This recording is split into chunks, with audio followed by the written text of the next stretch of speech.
Bonjour à toutes et à tous et bienvenue sur Radio CSERT, votre rendez-vous quotidien avec l'actualité de la cybersécurité. Je suis Marc-Frédéric Gomez, nous sommes le lundi 20 octobre 2025, épisode 460, de retour en Ile-de-France. Et ce soir, vous me retrouverez à Paris à la soirée ID Horizon.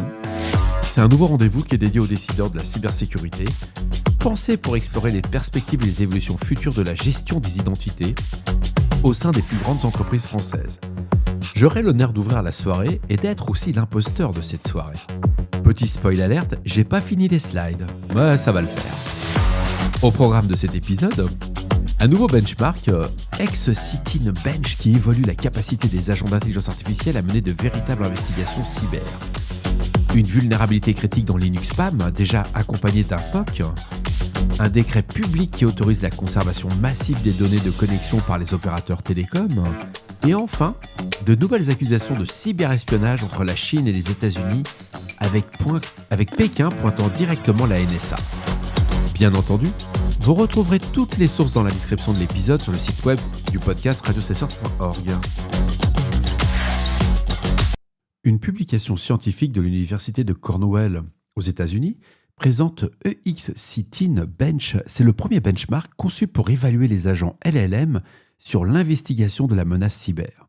La publication, elle est référencée sous Arxiv 2507-14201 V2 et elle a été publiée le 1er septembre 2025. Ce benchmark va mesurer les performances des modèles sur des questions de sécurité dérivées de graphes d'investigation représentant le raisonnement multi-étapes des analystes lors des incidents. C'est juste un niveau, mais ça tue quoi. Il y a Microsoft qui a participé aussi, et le jeu de données repose sur un environnement Azure contrôlé. Il couvre 8 attaques multi-étapes, simule 57 tables de fichiers log issus de Microsoft Sentinel et de services associés, ainsi que de 589 questions automatiquement générées. Les logs de sécurité ont été extraites à l'aide d'une logique de détection conçue par des experts en cybersécurité, puis structurée en graphes d'investigation de menaces. Les questions sont produites par des LLM à partir de paires de nœuds du graphe, et le nœud initial fournit un contexte où le nœud final représente la réponse attendue. C'est une approche qui permet la création automatisée de tâches procédurales avec des récompenses vérifiables, c'est ça que ça tue, et ça ouvre la voie à l'entraînement des agents via un apprentissage par renforcement. Toutes ces expérimentations, menées sur plusieurs modèles, montrent que dans la configuration de base, la récompense moyenne obtenue est de 0,249 et le meilleur résultat atteint est de 0,368 sur une échelle de 1. Les auteurs annoncent la mise à disposition prochaine du code et des données à lire sans aucune modération. Le CERT-FR a publié l'avis CERT-FR 2025 AVI 889 qui concerne une vulnérabilité dans Squid. L'avis a été publié le 17 octobre et cette vulnérabilité va affecter Squid toutes les versions antérieures à la 7.2.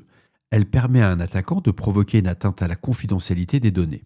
Cette vulnérabilité est référencée sous la CVE 2025 62168. La source est le bulletin de sécurité Squid GHSA C8CC PHH7 XMXR du 17 octobre. Le CERT-FR recommande de se référer au bulletin de sécurité de l'éditeur pour l'obtention des correctifs. On ne réfléchit pas. On patch.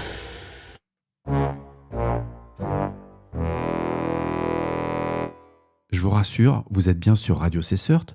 Le Premier ministre Sébastien Lecornu a signé le décret numéro 2025-980 imposant aux opérateurs de télécommunications et aux plateformes en ligne la conservation massive de données de connexion. Le décret a été publié au journal officiel le 16 octobre 2025. Il entre en vigueur le 21 octobre, c'est-à-dire demain. Et ce texte impose aux fournisseurs d'accès à Internet et aux plateformes en ligne de conserver pendant 12 mois les données du trafic et de localisation des utilisateurs. Il y a 2 catégories d'acteurs qui sont concernés. Les fournisseurs d'accès Internet, tels que Orange, Free, Bouygues Télécom ou SFR, devront stocker les données de trafic. Ces données incluent les adresses IP contactées, les horaires de connexion, les caractéristiques techniques de chaque communication et sur mobile la localisation approximative via les antennes relais. Les plateformes hébergeant du contenu tels que Instagram, TikTok, X ou Facebook, ainsi que les forums communautaires et sites web, devront archiver les métadonnées de création, l'identifiant utilisé, l'heure exacte et la nature de l'action lors de la publication qui a été enregistrée. Ce décret s'applique aux métadonnées, Pas au contenu de communication pour le moment. La base légale du dispositif repose sur l'article L34.1 du Code des postes et de communications électroniques et l'article 6 de la loi 2004 sur l'économie numérique. Alors l'objectif affiché, c'est la sécurité nationale. C'est pour la raison sur laquelle j'ai retenu cet article, et c'est un décret similaire avait été pris en octobre 2022. Un POC public a été publié sur une vulnérabilité affectant le framework Pluggable Authentication Modules de Linux, le fameux PAM, et cette vulnérabilité est référencée sous la CVE 2025-8941. Elle a un score de 7.8 sur l'échelle CVSS 3.1 et elle est classée en sévérité haute. Cette faille réside dans le module PAM Namespace. Elle permet à un attaquant disposant d'un accès local d'exploiter des attaques par lien symbolique et des conditions de concurrence pour obtenir une escalation de privilèges et devenir root. Le vecteur d'attaque, il est local. Les privilèges requis sont extrêmement faibles, une interaction utilisateur est quand même nécessaire. Toutes les versions de Linux PAM antérieures au dernier correctif sont affectées. Les distributions concernées sont Ubuntu, Fedora, Red Hat Enterprise Linux. La vulnérabilité provient d'une mauvaise gestion des chemins contrôlés par l'utilisateur dans le module PAM Namespace, qui gère les espaces de nom pour les sessions utilisateurs. C'est assez bien fait, quoi. Et l'exploitation, elle repose sur une condition de concurrence. L'information provient d'un article publié le 19 octobre 2025, soit la journée de dimanche, par le blog Amemba.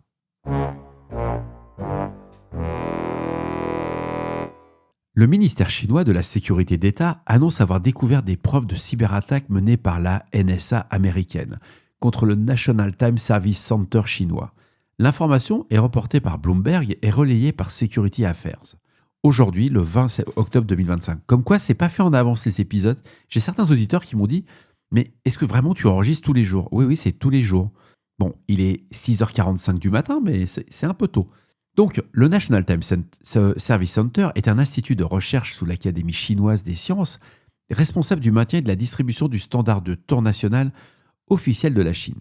Il fournit des services de temps du type NTP, précis pour les secteurs des télécommunications, de la finance, de l'énergie, du transport, de la cartographie et de la défense. Selon le ministère chinois de la Sécurité d'État, depuis le 25 mars 2022, la NSA aurait exploité des vulnérabilités dans des téléphones mobiles d'employés pour voler des données sensibles et surveiller les communications. La chronologie des attaques présentée par Pékin est la suivante. À partir du 25 mars 2022, la NSA aurait exploité une faille dans un service SMS étranger pour compromettre et contrôler les téléphones du personnel volant des données sensibles. Le 18 avril 2023, on est pratiquement un an après, elle aurait utilisé des identifiants volés, on parle des CREDS, pour accéder aux ordinateurs du centre et étudier son réseau. Entre août 2023 et juin 2024, la NSA aurait déployé une nouvelle plateforme de guerre cyber, utilisant 42 outils cyber pour attaquer les systèmes internes, cibler un système de chronométrage, de précision et implémenter du code destructeur. C'est bizarre, hein, quand c'est l'arroseur qui est arrosé, ça va pleurer auprès de papa et maman. Non, ça, c'est pas possible de dire un truc pareil. La Chine affirme avoir rassemblé des preuves, arrêté les attaques et renforcé les défenses. Des serveurs privés mondiaux auraient été utilisés pour masquer la source des attaques. Bien entendu, la NSA n'a pas commenté immédiatement ces accusations.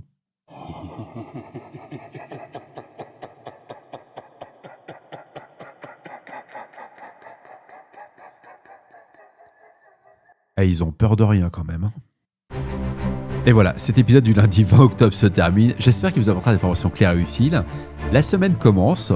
N'hésitez pas à me faire vos retours sur le répondeur de Radio Cesseur au 07 68 72 20 09. J'aimerais bien avoir un appel, ça serait cool. Et pour les plus timides, par email sur radiocesseur@gmail.com. Merci beaucoup pour votre fidélité et votre soutien. On se retrouve demain pour un nouvel épisode. J'espère que je m'en sortirai ce soir à la conf. C'est la première fois que je vais ouvrir une conf. Et je vous cache pas que... Petite boule dans le ventre, hein. C'est pas gagné. Mais bon, je vous tiendrai au courant. Sylvain, aie confiance. Les slides seront prêts ce soir. Mais bon, à cette heure-ci, elles sont pas encore prêtes. Je vous embrasse très fort. En plus, j'ai une journée de boulot devant moi. Ça va être compliqué. Oh.